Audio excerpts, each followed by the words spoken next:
Reading from the New Living Translation by Mrs. Beatrice Asante, reading Ezekiel chapter 41. After that, the man brought me into the sanctuary of the temple. He measured the walls on either side of its doorway, and they were 10.5 feet thick.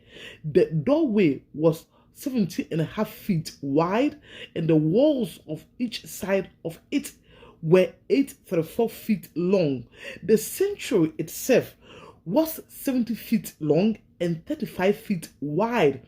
Then he went beyond the sanctuary into the inner room. He measured the walls on either side of its entrance, and they were 3.5 feet thick.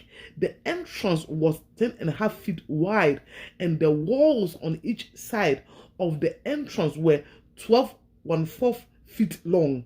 The inner room of the sanctuary was 35 feet long and 35 feet wide. This, he told me, is the most holy place. Then he measured the wall of the temple, and it was 10.5 feet thick. There was a row of rooms along the outside wall. Each room was 7 feet wide. These side rooms were built in 3 levels, one above the other, with 30 rooms on each level. The supporting for these side rooms rested on the exterior ledges on the temple wall. They did not extend into the wall. Each level was wider than the one below it, corresponding to the narrowing of the temple wall as it rose higher. A stairway led up from the bottom level through the middle level to the top level. I saw that the temple was built on a trend which provided a foundation from the side rooms. The trends was 10.5 feet high. The outer wall of the temple's side rooms was 8.4 feet thick. This left an open area between these side rooms and the row of rooms along the outer wall of the inner courtyard. This open area was 35 feet wide, and it went all the way around the temple. 2 doors opened from the side rooms into the trans yard, which was 8.4 feet wide. One door faced north and the other south. A large building stood on the west facing the temple courtyard. It was 122.5 feet wide and 157.5 feet long, and its walls were 8.4 feet thick. Then the man measured the temple, and it was 175 feet long. The courtyard around the building, including its walls, was an additional 175 feet in length.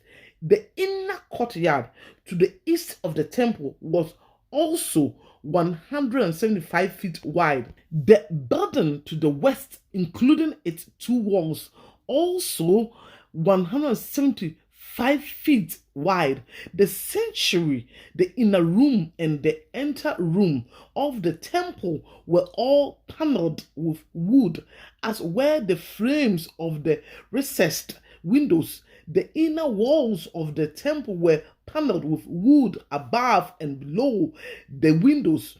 The space above the door leading into the inner room, its walls inside and outside, were also paneled. All the walls were decorated with carving of cherubim, each with 2 faces, and there was a carving of a palm tree between each of the cherubim. One face that of a man looking toward the palm tree on one side. The other face that of a young lion looked towards the palm tree on the other side.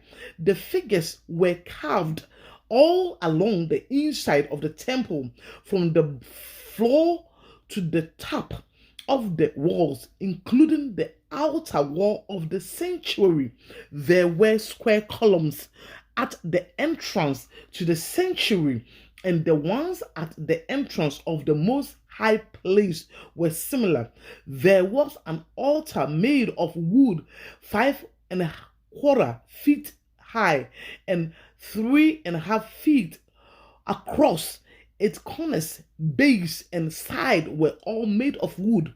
This, the man told me, is the table that stands in the Lord's presence. Both the sanctuary and the most holy place had double doorway, each with 2 swinging doors. The doors leading into the sanctuary were decorated with carved cherubim and palm trees, just as on the walls. And there was a wooden roof at the front of the enter room to the temple. On both sides of the enter room were recessed windows decorated with carved palm tree. The side rooms along the outside wall also had roofs. Amen and amen.